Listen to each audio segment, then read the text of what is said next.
चिमुकल्या हातांनी अक्षर गिरवण्याच्या कोवळ्या वयात, आजी आजोबांकडून गोष्टी ऐकण्याच्या बालवयात, धार्मिकतेचा सुगंध ज्याला लाभला, कीर्तन करण्याचा वसा युवराजाने घेतला. मैदानावर बालगोपालांच्या समवेत रममाण होण्याऐवजी सवंगड्यांना मराठी कीर्तनाचा व्यासंग जडविला.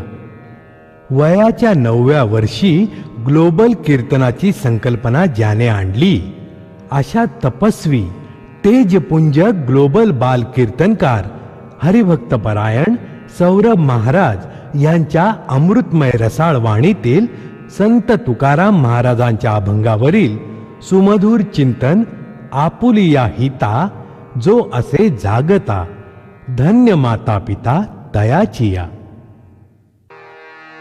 हरि जय जय राम कृष्ण हरे. हरि जय जय राम कृष्ण हरि जय जय राम कृष्ण हरे. हरि जय जय राम कृष्ण हरि जय जय राम कृष्ण हरे. हरि जय जय राम कृष्ण हरि जय जय राम कृष्ण हरे. हरि जय जय राम कृष्ण जय जय राम कृष्ण हरे. राम कृष्ण हरे. जय जय राम कृष्ण हरे. राम कृष्ण हरे. जय जय राम कृष्ण हरे. जय जय राम कृष्ण जय जय राम कृष्ण हरे. जय जय राम कृष्ण हरि जय जय राम कृष्ण. जय जय राम कृष्ण जय जय राम कृष्ण जय जय राम कृष्ण जय जय राम कृष्ण जय जय राम कृष्ण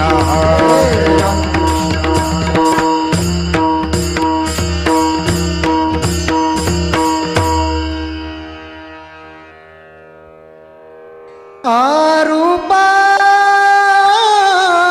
पाहता लोचनी, रूपा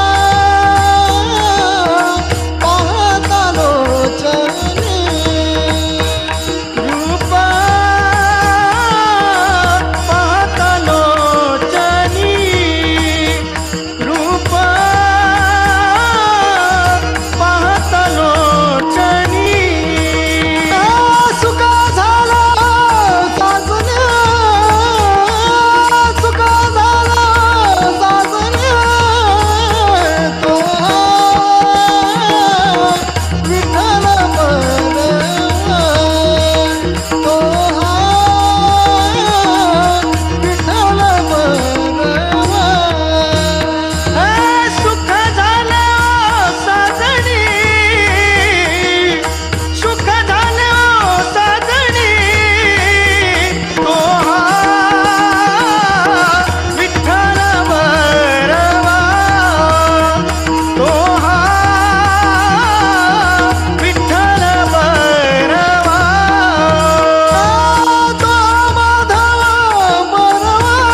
कृष्ण जय जय राम कृष्ण जय जय राम कृष्ण जय जय राम कृष्ण हरी जय जय राम कृष्ण जय जय राम कृष्ण जय जय राम कृष्ण जय जय राम कृष्ण जय जय राम कृष्ण जय जय राम कृष्ण हरी जय जय राम कृष्ण जय जय राम कृष्ण जय जय राम कृष्ण जय जय राम कृष्ण जय जय राम कृष्ण जय जय राम कृष्ण हरी जय जय राम कृष्ण जय जय राम कृष्ण हरी जय जय राम जय जय राम कृष्ण हरि जय जय राम कृष्ण हरि जय जय राम कृष्ण हरि जय जय राम जय जय राम जय जय राम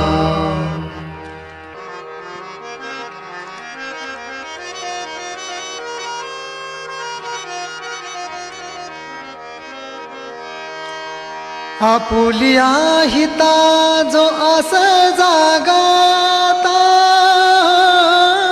आपुलिया हिता जो आस जागाता आपुलिया हिता जो आस जागाता आपुलिया हिता जो आस जागाता हिता जो असे जागता आपुलिया हिता जो असे जागता आपुलिया हिता जो असे जागता आपुलिया हिता जो असे जागता आपुलिया हिता जो आस जागता आपुलिया हिता जो आस जागता आपुलिया हिता जो आस जागता आपुलिया हिता जो आस जागता आपुलिया हिता जो असे जागता आपुलिया हिता जो असे जागता आपुलिया हिता जो असे जागता आपुलिया हिता जो असे जागता धन माता पिता तयाची धन्य माता पिता तयाची कुळी कन्या पुत्र होती ते सात्विका कुळी कन्या पुत्र होती ती सात्विक हो कुळी कन्या पुत्र होती ती सात्विका कुळी कन्या पुत्र होती ती सात्विक धन्य माता पिता तयाची धन्य माता पिता तयाची कुळी कन्या पुत्र होती जे सात्विक कुळी कन्या पुत्र होती जे सात्विक कुळी कन्या पुत्र होती जे सात्विक कुळी कन्या पुत्र होती जे सात्विक तयाचा हारिक वाटे देवा आ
विठ्ठल विठ्ठल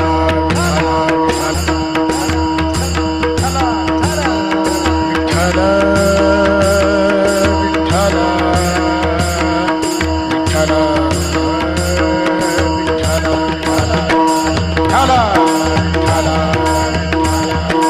विठ्ठल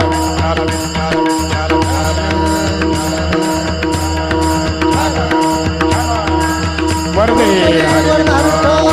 श्री ज्ञानदेव तुकाराम पंढरीनाथ भगवान की जय माऊली ज्ञानेश्वर महाराज की जय जगद्गुरु तुकाराम महाराज की छत्रपती संभाजी महाराज की जय विठ्ठल विठ्ठल विठ्ठल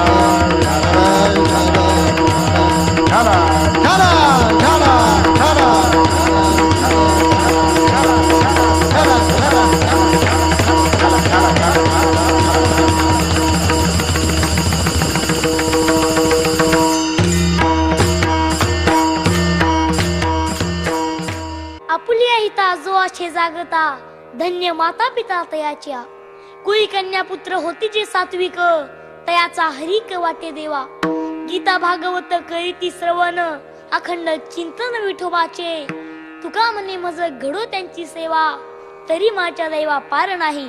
आता आपण पांडुरंगाला व संतांना नमन करू. पांडुरंगा करू प्रथम नमन दुसरे चरण संतांचिया दुसरे चरण संतांचिया पांडुरंगा करू प्रथम नमन दुसरे चरण संतांचिया दुसरे चरण संतांचिया. कीर्तनरूपी सेवेसाठी सुरुवात करण्यापूर्वी मी येथे जमलेले माझे गुरुजन वर्ग, माझ्या माता भगिनी व समोर बसलेल्या सर्व संत सज्जनांनो, मी आपणास सांगू इच्छितो की ज्ञानेश्वर महाराजांनी व तुकाराम महाराजांनी त्यांच्याकडे असलेले अगाध ज्ञान ज्ञानेश्वर महाराजांनी ज्ञानेश्वरीच्या रूपात व तुकाराम महाराजांनी गाथ्याच्या रूपात आपणास दिले. ते ज्ञान आपणास ज्ञात आहे, पण ते ज्ञान सर्व जगाला कळावे म्हणून जागतिक भाषा म्हणजे इंग्रजी भाषा आणि या इंग्रजी भाषेतून मी वयाच्या 9व्या वर्षी इंग्रजी मधून पहिले कीर्तन केले आणि तसेच पुढील वर्षी 1 मे महाराष्ट्र दिनानिमित्त माझे अमेरिकेमध्ये कीर्तन होणार आहे. हे मी माझे भाग्य समजतो. आणि तसेच आज या ठिकाणी इथं उपस्थित सर्वांचे मी सौरभ दत्तात्रय मोरे सातारकर नव्हे बर का, साखतकर आभार मानतो व मी माझ्या कीर्तन सेवेसाठी सुरुवात करतो. कीर्तन रूपी सेवेसाठी घेतलेला अभंग श्री संत तुकाराम महाराजांच्या गाथ्यातील 4 चरणांचा सगळ्यांच्या पाठांतरातील अभंग आहे. विठ्ठल विठ्ठल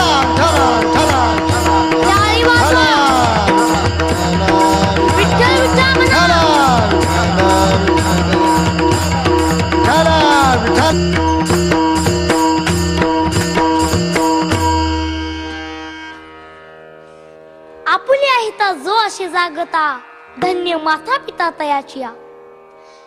या अभंगाद्वारे संत तुकाराम महाराज आपल्या हिताच्या ठिकाणी जे जागे आहेत त्यांच्या माय बापांना संत तुकाराम महाराज धन्यता देतात. ज्या पुत्राने आपल्या मातेचा स्वाभिमान राखला तो पुत्र तर धन्य आहेच, परंतु त्याच्या माता पित्यांना संत तुकाराम महाराज धन्यता देतात. आणि असे पुत्र जर कोणते असतील तर ते महाराष्ट्राचे जाणते राजे छत्रपती शिवाजी महाराज. ज्या शिवाजी राजांनी आपले हित न पाहता या महाराष्ट्रातील जनतेचे हित पाहिले आणि एक स्वराज्य उभा केले. आणि ज्या स्वराज्यामध्ये आम्ही राहतो त्या स्वराज्यातली माती नेमकी कशी आहे, ज्या महाराष्ट्रामध्ये आम्ही राहतो तो महाराष्ट्र नेमका कसा आहे. खर तर महाराष्ट्र म्हणजे मराठी मनांचा मावळ मातीचा महाराष्ट्र, भक्तीच्या ऐलत्र्याचा शक्तीच्या पैलत्र्याचा महाराष्ट्र, साधू संतांची जन्मभूमी असणारा महाराष्ट्र, माती धुमसणाऱ्या तेजोमृतिका कुमकुम करंडकाचा दगदगता इतिहास घेऊन पेटणारा महाराष्ट्र.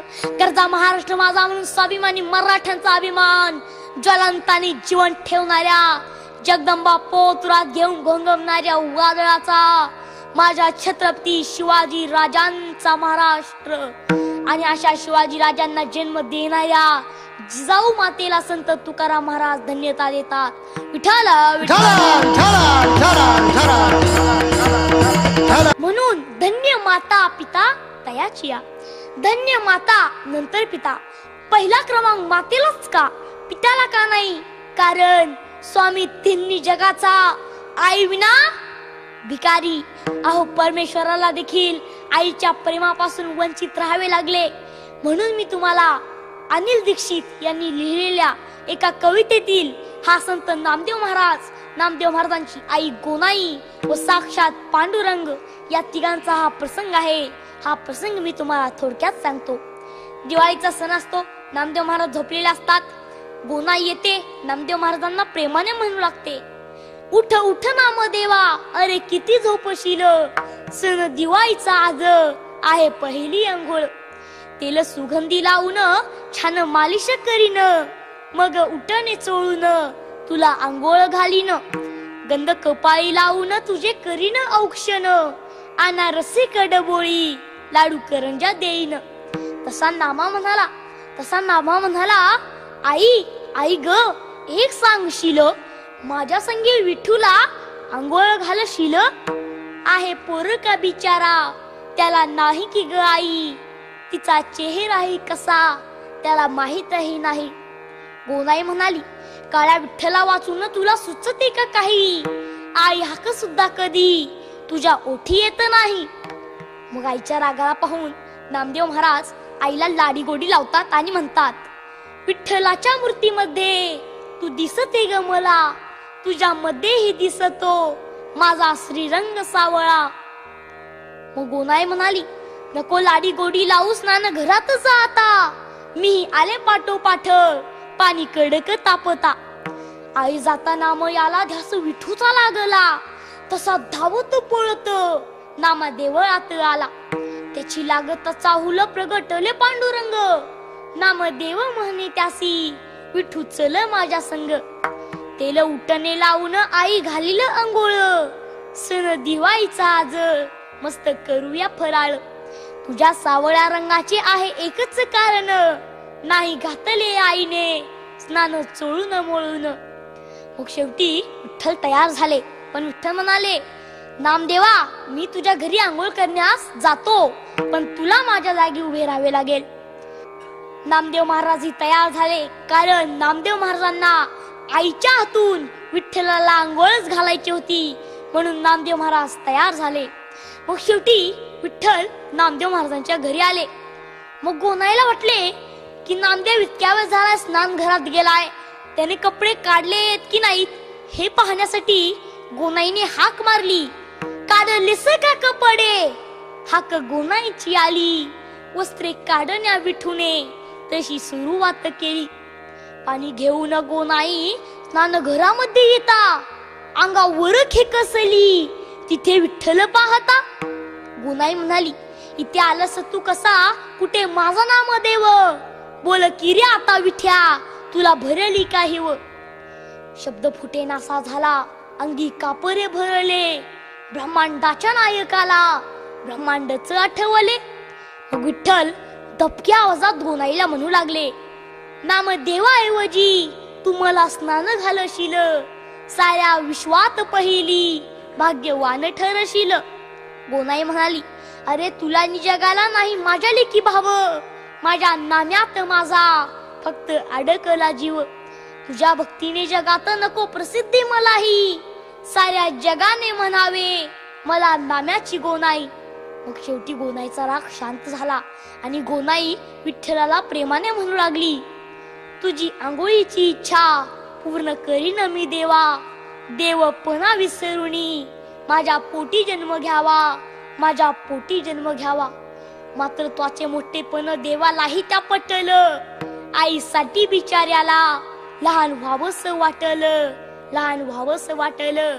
म्हणूनच धन्य माता नंतर पिता. विठ्ठला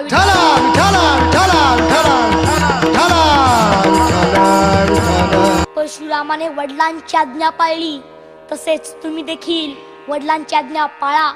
कारण वडिलांना महत्व असून देखील त्यांच्याबद्दल जास्त लिहिलं जात नाही, बोललं जात नाही. कोणताही व्याख्याता आई विषयीच बोलत राहतो, पण बापाविषयी कुठंच फारसं बोललं जात नाही. लेखकांनी, कवींनी चांगल्या चांगल्या गोष्टींना आईचीच उपमा दिली आहे. देवादिकांनी आईचेच तोंड भरून कौतुक केले आहे. संत महात्म्यांनी आईचेच गोडवे गायले आहेत.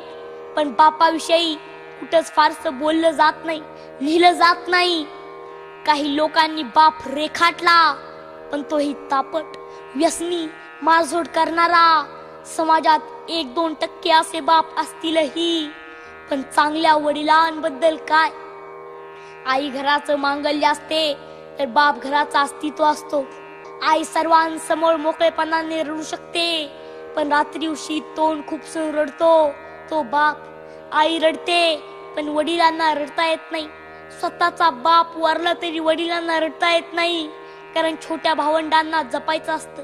आई मेली तरी रडता येत नाही, कारण बहिणीचा आधार व्हायचा असतो. स्वतःची पत्नी जर अर्ध्यावरच साथ सोडून गेली तरी रडता येत नाही, कारण मुलांसाठी अश्रूंनावर घालावा लागतो. जिजाबाईंनी शिवाजीराजे घडविले असं अवश्य म्हणावं, पण त्याच वेळेस शहाजीराजांची ओढा ताण सुद्धा लक्षात घ्यावी. देवकी मातेचं कौतुक अवश्य करावं, पण श्रीकृष्णाला डोक्यावर पुरातून घेऊन जाणारे वसुदेव सुद्धा लक्षात घ्यावे. श्रीराम हे कौशल्य मातेचे पुत्र जरूर असतील, पण पुत्र वियोगाने तडपडून मरण पावले ते पिता दशरथ होते. वडिलांच्या टाचा झिजलेल्या चप्पलकडे पाहिलं की त्यांचं प्रेम कळतं. त्यांची फटकी बनियन पाहिली की असं वाटतं आमच्या नशिबाची भोक त्यांच्या बनियनना पडली. त्यांचा दाढी वाढलेला चेहरा त्यांची काट कसर दाखवितो. मुलीला गाऊन घेतील, मुलाला लुंगी घेतील, पण स्वतः मात्र जुनी पॅन्ट वापरायला काढतील. मुलगा सलून मध्ये तर मुलगी पार्लर मध्ये खर्च करते, पण त्याच घरातला बाप दाढी करायचं साबण संपलं म्हणून आंघोळीच्या साबणानं दाढी खरडत असतो. अनेकदा नुसती पाणी लावून दाढी खरडत असतो. बाप आजारी पडला तरी पटकन दवाखान्यात जात नाही. तो आजाराला मुळीच घाबरत नाही, पण डॉक्टर एखादा महिना आराम करायला सांगतील याची त्याला भीती वाटत असते. कारण मुलीचं लग्न असतं, मुलाचं काही शिक्षण असतं, घरात उत्पन्नाचं दुसरं साधन नसतं. ऐपत नसते तरी मुलाला दर महिन्याला मोलमजुरी करून पैसे पाठवले जातात. पण सगळी मुलं नाही, तर काही मुलं अशी असतात की पैसे येताच परमिट रूम मध्ये पार्ट्या देतात, आणि ज्या बापानं पैसे पाठवले त्याच बापाची टिंगल करतात आणि एकमेकांना एकमेकांच्या बापाच्या नावानं हाक मारतात. ही वस्तुस्थिती आहे, आणि हे कुठंतरी थांबलं पाहिजे, कुठंतरी थांबलं पाहिजे.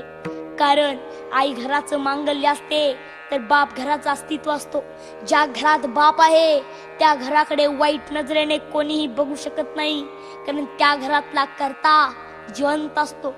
कोणत्याही परीक्षेचा निकाल लागला की आई जवळची वाटते, कारण आई कवटाळते, जवळ घेते, पण गुपचूप जाऊन पेड्याचा पुडा आणणारा बाप मात्र आम्ही सहजपणे विसरून जातो.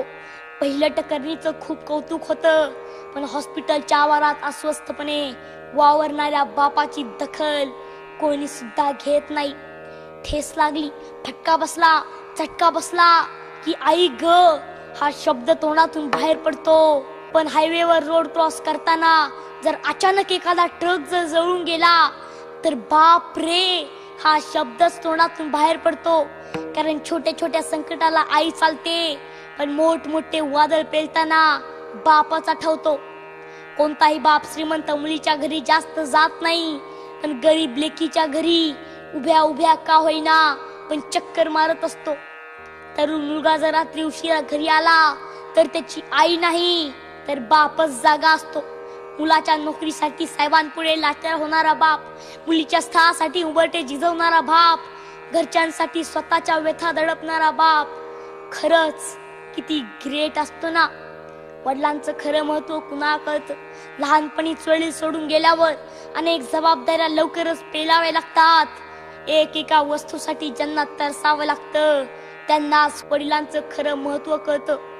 वडिलांना खऱ्या अर्थानं जाणते ती त्या घरातली मुलगी, सासरी गेलेल्या किंवा घरापासून दूर असलेल्या मुलीला बापाशी फोनवर बोलताना त्यांचा बदललेला आवाज एका क्षणात लक्षात येतो.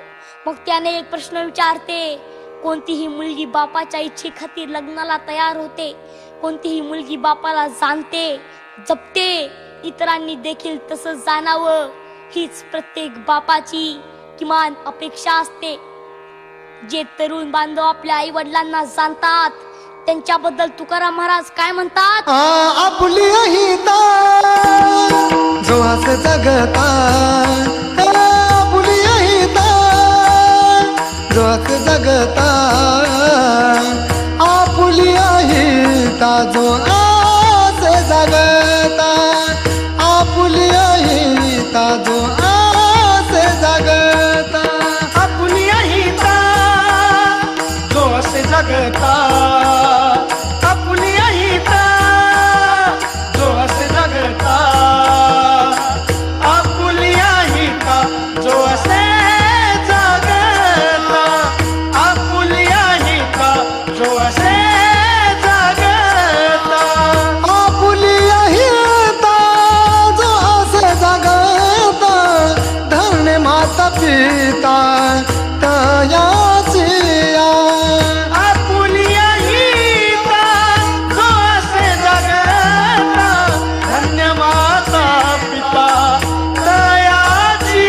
आपुली अहिता जो असे जगता, धन्य माता पिता तयाची. कुळिकन पुत्र होती ती सात्विक, कुळिकन पुत्र होती ती सात्विक, कुळिकन पुत्र होती ती सात्विक, कुळिकन पुत्र होती ती सात्विक. आपुली अहिता जो असे जागता, धन्य माता पिता तयाची. कुळी कन्या पुत्र होती जे सात्विक, तयाचा हरिक वाटे देवा. जे पित्रांचा उद्धार करतात त्यांना पुत्र म्हणतात. शीलवान पुत्र होण्यासाठी आईचं पुण्य पाहिजे, विद्वान पुत्र होण्यासाठी बापाचं पुण्य पाहिजे, उदार पुत्र होण्यासाठी वंशाचं पुण्य पाहिजे आणि भाग्यवान पुत्र होण्यासाठी स्वतःचं पुण्य पाहिजे. अहो, जी आई आपल्या मुलांना कष्टाने मोठी करते त्या आईच्या भोवती फिरणारी मुलं लग्न झाल्यानंतर बायकोच्या भोवती गोंडा घोळतात. अहो, जर एखाद्या लग्न झालेल्या तरुणाने जर 4 चाकी गाडी घेतली तर ते काय करतात? गाडी घेताच पुढं ती भाग्य लक्ष्मी कोरतात. गाडी घेताच पुढं ती भाग्य लक्ष्मी कोरतात. आई तुझा आशीर्वाद पाठी मागे लिहितात. हे असे का करतात? कारण एकदा लग्न झालं, लग्न मंडपातलं तांदूळ डोक्यावर पडलं, माणूस बदललाच पाहिजे. हा झटका तांदळाचा आहे. फिकून मारल्यावर नींद लागतो का काय? पप्या, लहानपणी ब्रह्मदेव नको, कोण पाहिजे? आई. आईला एकही वैभव नको, पण कोण पाहिजे? मुलगा, पण तोच पप्या. एकदा पिवळा झाला, टोनगा हळदीतून वरी आला, डायरेक्ट जाऊन बायकोला म्हणणार, तू येतो जाने, तू नाही तो मेरा इस दुनिया में कोई नहीं है, तू फक्त धोका दे. म्हाताऱ्याला कधी बाजूला काढायचं, तू फक्त सांग. भाऊ बनकी कधी फोडायची, तू फक्त सांग. तू फक्त धोका देऊ नकोस. तुम्हाला अजून एक सांगतो, जगात आपल्यावर प्रेम करणारी एकच विभूती जन्माला आली, ती फक्त आईच.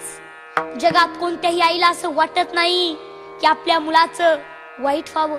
निम्म्या रात्री उद्या उठणार कोण? आईच. जीवन घे म्हणणार कोण? आईच. आणि आईनं जीवन घे म्हणल्यावर माझं 50% पोट भरत. पण बायको, बायको म्हणाल काय असं? बायको, बायको तर रोट म्हणणार, पप्या चा विचारू नये, ज्यावेळेस एका हॉटेल मधून जीवन आलाय ते बायको. मग पण आई मग आईनं आपल्या पोराला जेवायला आवडलं. आई आता समोर बसणार. आई समोर बसली. पोरानं भाकरीचा घास मोडला, भाजीत बुडवला व त्यानं तो घास तोंडात घातला आणि म्हणाला, कुणी केली भाजी? आई आपली खालीच मान घालून बसली, कारण एक शब्द जर बोलायला जावं तर मुलगा ताटावरून उठून जाईल आणि याच्या एवढा घोर पाप दुसरा कुठला नाही. म्हणून आई आपलं खाली मान घालून बसली. तो म्हणाला, ऑफिस मध्ये जावं, सणांचा ताप, घरी यावं, तुमचा ताप, आम्ही करू तर काय? तो धावून गेला आईच्या अंगावर आणि म्हणाला, कुणी केली भाजी? आणि मग आईच्या मुखातून एक शब्द निघाला, भाजी मी नाही केली. मग कुणी केली? तुझ्या बायकोनी केली. हा काय म्हणतो, अगं बायकोनं केली वय. अगं मग चालायचं, नवीन आहे, मसाल्याचा अंदाज नसल, असं होतच असतं. वाढ. बायकोनं भाजी केली म्हणलं की वाढ. वा वा वा वा वा. आपलीच गाडी, आपलीच महाडी, आपल्याच बायकोची गोल गोल साडी. हातात बिडी, वडतोय काडी, त्याची बायको जाडी आणि आई मात्र हडकुडी. विठाला विठाला विठाला विठाला विठाला विठाला विठाला. भागवतामध्ये पुत्रांचे 4 प्रकार सांगितलेले आहेत. उत्तमाचिंतित कोऱ्यात प्रप्त कारितो मध्यमा, आत्मसदया कुर्याद करतो चरित पितू. उत्तम पुत्र हा वडिलांच्या मनामध्ये काय आहे हे जाणून न बोलता काम करतो. मध्यम पुत्र हा वडिलांनी सांगितल्यानंतर खुशीने काम करतो आणि अधम पुत्र हा वडिलांनी आज्ञा दिल्यानंतर काम करतो पण ना खुशीने. एकदा एक वारकरी वडील मरताना आपल्या पुत्रास जवळ घेतात आणि म्हणतात, तू माझी सर्व इस्टेट घे, पण 3 कामे कर. मुलगा म्हणतो, कोणती 3 कामे बाबा, मला सांगा, मी जरूर करेल. वडील म्हणतात, रोज सकाळी उठल्यानंतर देवपूजा कर, रोज सकाळ संध्याकाळ हरिपाठ वाच व वर्षातून एकदा पंढरीची वारी कर. हे सांगून वडील मरतात. हा 3 कामे करतो पण जबरदस्तीने. कोणी विचारले, काय करत होतास? हा काय म्हणतो, देवाच्या डोंबल्यावर पाणी घालत होतो, म्हणजे देवपूजा. दुसऱ्याने विचारले, काय वाचत होतास? हा काय म्हणतो, ते ज्ञानेश्वर महाराजांनी का तुकाराम महाराजांनी ते लिहिले ना, ते भारूड का हरिपाठ, ते वाचत होतो. म्हणजे हरिपाठ कोणी लिहिलाय हे सुद्धा मला माहित नाही. आणि तिसऱ्याने विचारले, कुठे गेला होतास? हा काय म्हणतो, पंढरपूरला हेलपाटा मारून आलो. म्हणजे वारीस हा हेलपाटा म्हणतो पण कामे करतो. आणि चौथा मुलगा हा तर काहीच करत नाही. बापानं कितीही बोंब मारली तरी काही करत नाही. यास भागवतकार पुत्र म्हणत नाहीत, तर त्या आई वडिलांचे मूत्र म्हणतात. तुकाराम महाराज म्हणतात, पोटी जन्मती रोग, तरी का म्हणावे आप्तवर्ग. अर्थातच हे चांगल्या आई वडिलांविषयी आहे. काहींचे पिता तर नेहमी पित असतात, रात्रंदिवस नशेमध्ये. ते मुलांना काय चांगले सांगणार. म्हणून प्रत्येक गावामध्ये दारूबंदी झाली पाहिजे. प्रत्येक गाव हे व्यसनमुक्त झाले पाहिजे. प्रत्येक गाव हे महात्मा गांधी तंटामुक्त झाले पाहिजे. प्रत्येक गावामध्ये संत गाडगे बाबा स्वच्छता अभियान राबवलाच पाहिजे. प्रत्येक गाव हे स्वच्छ झाले पाहिजे. प्रत्येक गाव हे हागणदारी मुक्त झाले पाहिजे. विठाला विठाला विठाला विठाला विठाला विठाला विठाला. पुत्र याची शास्त्रात व्याख्या आहे. पू म्हणजे नरक, आणि जो नरकातून तारतो त्यास पुत्र म्हणावे. काही जण तर वाईट वागून आई वडिलांना नरकात घालतात. काही जण जिवंतपणेच आई वडिलांना दुःखाच्या खाईत लोटतात. विदुरांनी धृतराष्ट्रास सांगितले की तुझा एक पुत्र दुर्योधन याच्यावर तू नियंत्रण ठेव, नाहीतर हा सर्व पुत्रांचा नाश करेल. पण पुत्र मोहामुळे धृतराष्ट्राने ऐकले नाही व सर्व मारले गेले. ज्याप्रमाणे जंगलात एखादे लाकूड एखाद्या लाकडावर घासले की सर्व जंगल पेट घेते, त्याचप्रमाणे एखाद्या मुलामुळे सर्व कुळाचा नाश होतो. एक सुभाषितकार म्हणतो, एकेन शुष्क वृक्षेन धैया मानेन वन्नीना दह्यत ते तद्वन सर्व कुपुत्रेन कुल तथा. काही आई वडिलांचे असे दुर्दैव असते की सर्वच पुत्र मूर्ख निपजतात. एकदा एक म्हातारी एका साधूकडे आली आणि म्हणाली, महाराज मी दुःखी आहे. महाराज म्हणाले, आजी आपणास 5 पुत्र असून देखील आपण दुःखी का? त्यावेळेस ती म्हणाली, ज्येष्ठ भृंगी तंबाखू भक्षण परा तस्यांजो मद्यपी लब्ध्वा द्विती रुची तृतीया चोराना चोरगीत महिमान चतुर्था बालसो तो पंचमो लोकांना नित्य ग्रहाणी दहते एक द्विन त्रीन चत्वारी वा. मोठा मुलगा नेहमी तंबाखूच्या व भांगेच्या नशेत असतो, दुसरा दारूच्या नशेत असतो, तिसरा जुगाराच्या आहारी गेला आहे, चौथा चोरी करतो व 5वा दुसऱ्याची 1-2 घरे पेटवतो. मी कशी सुखी असणार महाराज? या उलट एखाद्याचा एकच पुत्र असतो पण सर्वांना सुखी करतो. ज्याप्रमाणे जंगलात एखाद्या सुगंधी फुलाचा सुगंध दरवळतो, त्याचप्रमाणे एखाद्या मुलामुळे सर्व कुळ पवित्र होते. योगायोग असा आहे की माझे भाग्य आहे, कारण माझे नाव हे सौरभ आहे. सौरभ सौरभ म्हणजे सुगंध.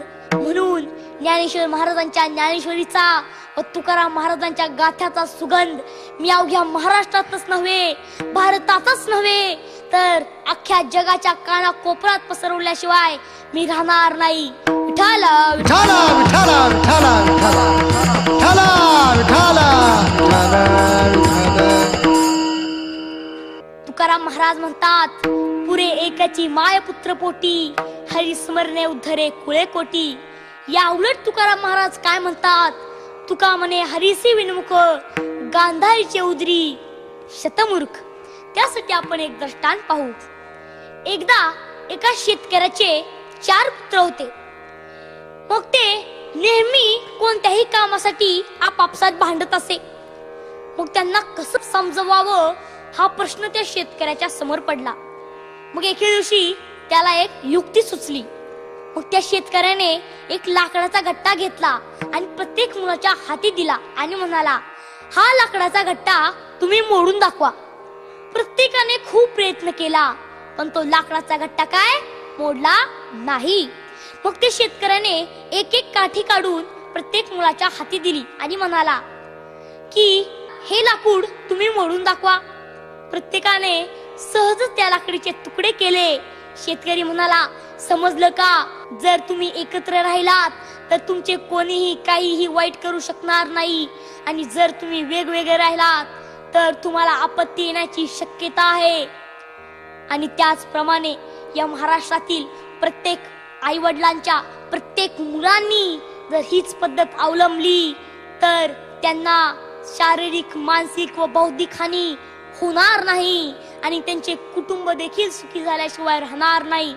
कारण भावाने भावास सहकार्य केल्यास कुटुंब सुखी होईल, कुटुंबाने कुटुंबात सहकार्य केल्यास गाव सुखी होईल, गावाने गावात सहकार्य केल्यास तालुका सुखी होईल, तालुक्याने तालुक्यात सहकार्य केल्यास जिल्हा सुखी होईल, जिल्ह्याने जिल्ह्यात सहकार्य केल्यास राष्ट्र सुखी होईल, राष्ट्राने राष्ट्रात सहकार्य केल्यास हा भारत देश सुखी होईल, किंबहुना हे जग सुखी होईल. विठ्ठल विठ्ठल विठ्ठल विठ्ठल विठ्ठल विठ्ठल. म्हणून अशी मुलं आम्हाला उभा करता आली पाहिजे, तरच प्रत्येक माता पित्यांना आनंद झाल्याशिवाय राहणार नाही. अहो, प्रत्येक माता पित्यांना तर आनंद होईलच. म्हणून अशा मुलांना संत तुकाराम महाराज काय म्हणतात?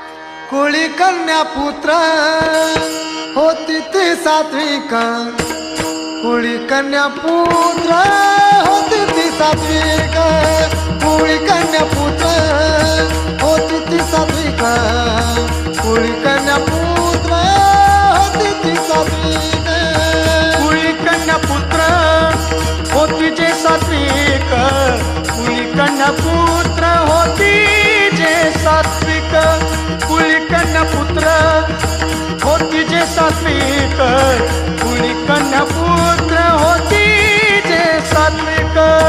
दयाचा हरी ग वाट देवा, दयाचा हरी ग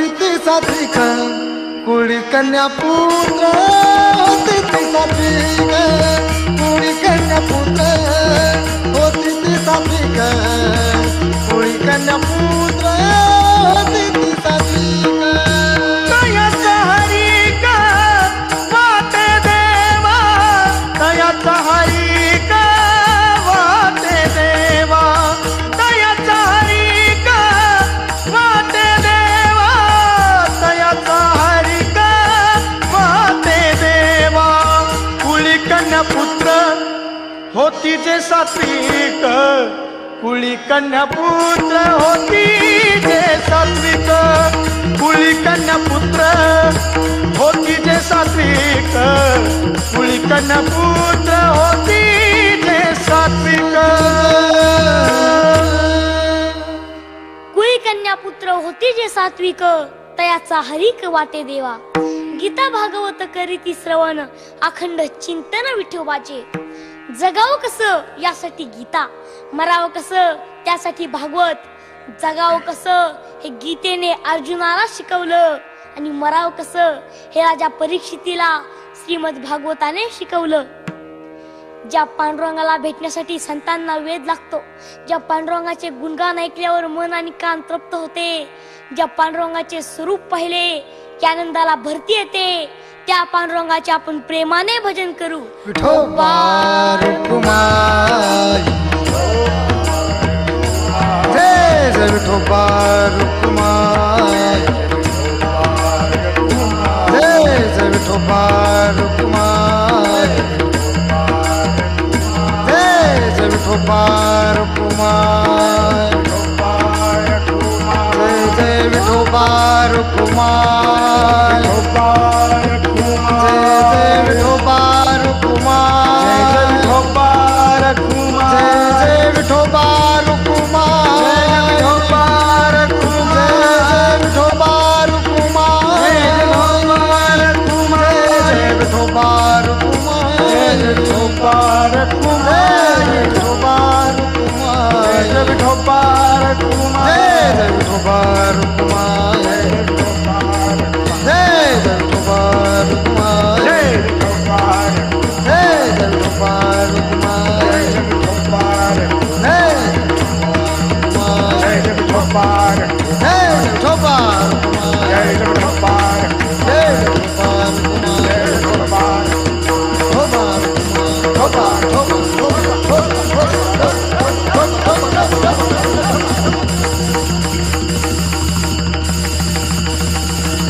गीता भागवत करीती श्रवण अखंड चिंतन विठोबाचे.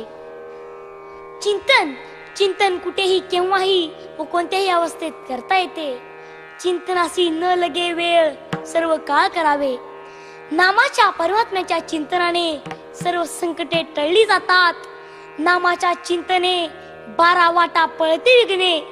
तयाच्या चिंतने निरसेल संकट तळाल दुर्धट भव सिंधू. जेवताना देवाचे चिंतन केले की ते अन्न पवित्र होते. पवित्र ते अन्न हरी चिंतनी भोजन. परमात्मा चिंतनाचा भुकेला आहे. उदार हा जगदानी पांडुरंगाभिमानी. तुळशीदळ पाणी चिंतनाचा भुकेला. तुकाराम महाराज म्हणतात अवघे होती लाभ एका या चिंतने. नाम संकीर्तने गोविंदाच्या. चिंतनाने सर्व लाभ होतातच. तुकाराम महाराज म्हणतात तुका म्हणे सुख देह निरसने. चिंतने चिंतने तद्रुपता. म्हणून साधकांनी चिंता सोडून सतत देवाचे चिंतन करावे. जो गीता भागवत श्रवण करतो व अखंड चिंतन विठोबाचे करतो त्यांची सेवा मला घडावी असे तुकाराम महाराज अभंगाच्या 4थ्या चरणात. तुका म्हणे माझा घडो त्यांची सेवा. तुका म्हणे माझा घडो त्यांची सेवा. तुका म्हणे माझा घडो त्यांची सेवा. तुका म्हणे माझा घडो त्यांची सेवा. तरी माझा देव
विठ्ठलाची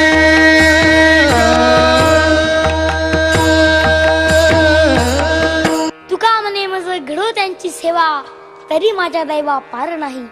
जो गीता भागवत श्रवण करतो, वाखंड चिंतन विठोबाचे करतो, त्यांची सेवा मला घडावी असे तुकाराम महाराज म्हणतात. सेवा अहो प्रभू रामचंद्रांच्या सेवेकरिता शिवशंकर हनुमान झाले. जब हनुमान का जन्म हुआ तब नारद नारायण नारायण करके शिवशंकर के पास आए. तब शिवशंकर बोले कि नारद क्या खबर लाए हो. तब नारद जी बोले कि प्रभु श्री राम के भक्त बजरंग ने धरती पर जन्म ले लिया है. तब शिवशंकर पंडित बनकर हनुमान के घर आए. तब केसरी महाराज बोले, आइए पंडित जी बैठिए, हमारे बेटे का नाम क्या रखे. तब केसरी महाराज बोले, मेरे विचार से इसका नाम मारुति होना चाहिए. तब केसरी महाराज बोले, वाह कितना अनोखा नाम है. आणि मग त्याच हनुमंताने प्रभू रामचंद्रांची सेवा केली. तुलसीदास जी कहते हैं, जानी राम सरस समुजी करबानुमान, पुरुषा सेवक भय हरते बे हनुमान. जेव्हा शिवशंकर हनुमान अवतार घ्यायला निघाले त्यावेळेस पार्वतीने हट्ट केला, मी पण येणार. त्यावेळेस शिवशंकर म्हणाले, मी ब्रह्मचारी राहणार आहे. पार्वती माता म्हणाल्या, मी आपणास सोडू शकत नाही. त्यावेळेस स्त्री हट्ट पडला आणि स्त्री हट्टापुढे देवादिकांचेही काही चाललेले नाही. मग शेवटी शिवशंकर म्हणाले, ठीक आहे तू शेपूट हो. पार्वती प्रभू रामचंद्रांच्या सेवेकरिता शेपूट झाली. लंका शेपटीने जाळली. शिवाय 18 पद्म वानरांचे संरक्षण शेपूट करत होती. प्रभू रामचंद्रांच्या सेवेकरिता ब्रह्मदेव जांबवंत झाले. राम प्रभूंच्या सेवेकरिता आदिशक्ती सीता झाली. केवळ स्त्री नव्हे सीता, ते निजभक्त तत्वता, सांडोनी राजभोगा समजता, सेवेच्या निज स्वार्था वना आली. ज्यावेळेस प्रभू रामचंद्र वनामध्ये फिरत होते त्यावेळेस शबरीची सेवा पाहून प्रभू रामचंद्रांनी तिला घरी येऊन भेट दिली आणि तिची उष्टी बोरे सुद्धा खाल्ली. जब मेरे राम जी का आवन होगा, शबरी का कुटिया का पावन होगा. जब मेरे राम जी का आवन होगा, शबरी का कुटिया का पावन होगा. जब मेरे राम जी का आवन होगा, शबरी की कुटिया का पावन होगा. जब मेरे राम जी का आवन होगा, शबरी की कुटिया का पावन होगा. आएंगे जब रघुराई तब आसन पर बिठाऊंगी, मीठे मीठे बेर अपने हाथों से खिलाऊंगी. मीठे मीठे बेर अपने हाथों से खिलाऊंगी. साथ साथ लक्ष्मण जी का दर्शन होगा, मेरे प्यारे नैनों को दर्शन होगा. जब मेरे राम जी का आवन होगा, शबरी के कुटिया का पावन होगा. प्रभू रामचंद्रांच्या सेवेकरिता शेष लक्ष्मण झाले. जन्मापासून मरेपर्यंत सेवाच केली. प्रभू रामचंद्रांच्या सेवेकरिता शंख चक्रभर शत्रुघ्न झाले. रामप्रभूंच्या सेवेकरिता इंद्र वाली झाला. रामप्रभूंच्या सेवेकरिता सूर्य सुग्रीव झाला. रामप्रभूंच्या सेवेकरिता सर्व भक्त वानर झाले. तुकाराम महाराज म्हणतात, निद्रा करीत होतो पायी, लंका घेतली सभेची तई, माकडे गोवळे गाई चारीत सभे फिरत असो. तुकाराम महाराज म्हणतात, राम अवतारात आम्ही माकडे होतो, कृष्ण अवतारात आम्ही गोपाळ गायी होतो, आता पंढरीचे वारकरी आहोत, म्हणून सेवाच करा. तुका म्हणे करा सेवा, आले जीवावरी तरी. विठाला विठाला विठाला विठाला विठाला विठाला विठाला. कृपा असो तुमच्या आमच्यावर सतत श्री पांडुरंगाची.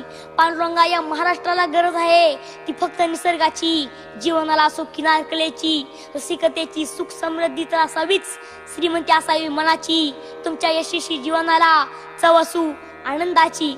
आता मी माझ्या बालमित्रांना उपदेश करतो की दररोज सकाळी उठल्यानंतर आई वडिलांचे दर्शन घ्या व हरिपाठ वाचा आणि आता जे मी पुण्यवचन सांगणार आहे त्याचे पालन करा. सरळ मार्ग सोडून माणसा काट्याने तू जाऊ नको, ज्या संगतीने दुर्गुण वाढे संगत त्याची धरू नको. संसारामध्ये गुंग होऊन भोगविलासी बनू नको, नर जन्मामध्ये येऊन प्राण्या प्रभू स्मरणाला तू विसरू नको. द्वारी तुझ्या आला भिकारी विनमुख त्याला लावू नको, गरीब दुःखी अंध पांगळ्या सहाय्य करण्यास तू चुकू नको. न्यायनीतीने मिळवी पैसा अनितीने तू कमवू नको, श्रीमंतीची वेळ आली तरी भलते सलते तू बोलू नको. माता पित्यांना तुच्छ समजून अपमानास्पद तू बोलू नको, बोलतायांचे तुझ्या हिताचे झिडकावरून तू लावू नको. परणारी या माता भगिनी पाप वासना तू धरू नको, वेशीला तरू जवळ बसूनी पतिव्रतेला छळू नको. विद्यार्थ्या तू गुरुजनांना कमी प्रतीने लेखू नको, विद्या शिकूनी मनुष्य बनविती जाणीव त्यांची विसरू नको. अंगी नम्रता सदा असावी कोणा संगे भांडू नको, मोलमजुरी करी परंतु सत्य बोलणे सोडू नको. हे मी केले ते मी केले गर्वाने तू बोलू नको, क्षणार्धामध्ये उलथून पाडीन प्रभुलीला तू विसरू नको, प्रभुलीला तू विसरू नको. ज्या ज्ञानेश्वर माऊलींनी भागवत धर्म मंदिराचा पाया घातला, ज्या ज्ञानेश्वर माऊलींनी आपणाला भक्ती मार्ग दाखवला, त्या ज्ञानेश्वर माऊलींचे आपण प्रेमाने भजन करू. ज्ञानेश्वर माऊली, ज्ञानराज माऊली, ज्ञानेश्वर माऊली, ज्ञानराज माऊली, माऊली ज्ञानेश्वर माऊली, ज्ञानराज माऊली, ज्ञानेश्वर माऊली, ज्ञानराज माऊली, माऊली ज्ञानेश्वर माऊली, ज्ञानराज माऊली, ज्ञानेश्वर माऊली, माऊली ज्ञानेश्वर माऊली, ज्ञानराज माऊली, ज्ञानेश्वर माऊली, ज्ञानेश्वर माऊली, ज्ञानराज माऊली, ज्ञानेश्वर